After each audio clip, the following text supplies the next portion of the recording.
अरे हम तहरा बिना मर जाए। हट। तहरा से दूर नहीं रह सकत।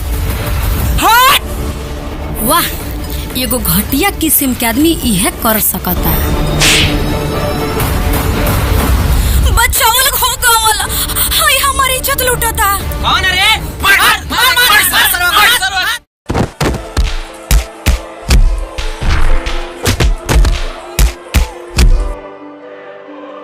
हमरा पंचायत में ई घिनौना हरकत कैले बा। मार सरवा के 4 जूता नारी शोषण कैले बा।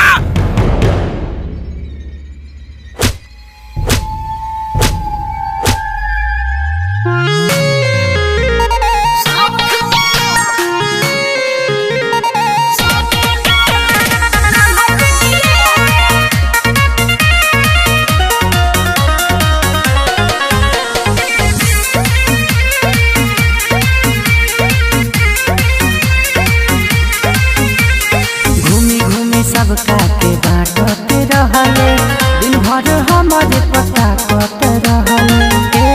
हो अब कहतार मारतार कौन खीरे कौन खीरे। सब खेला खेल गइले नन्हकी रे, अब काहे बनेले निमन रे। सब खेला खेल गइले नन्हकी रे, अब काहे बनेले निमन।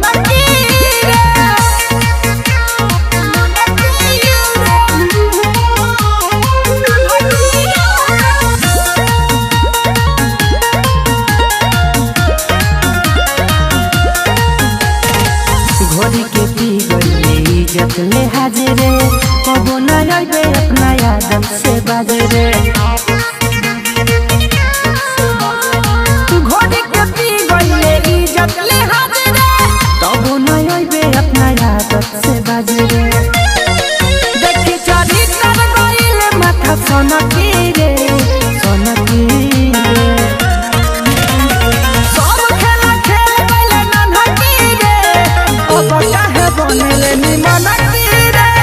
सब खेला खेल गइले नन्हकी रे, अब काहे बनेले निमन रे।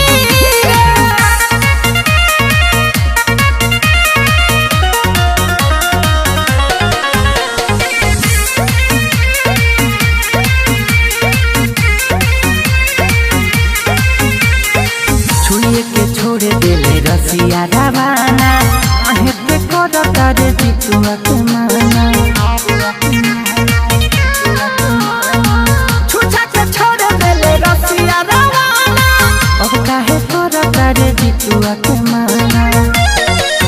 जाके कृष्ण के जाने देते धमकी रे धमकी।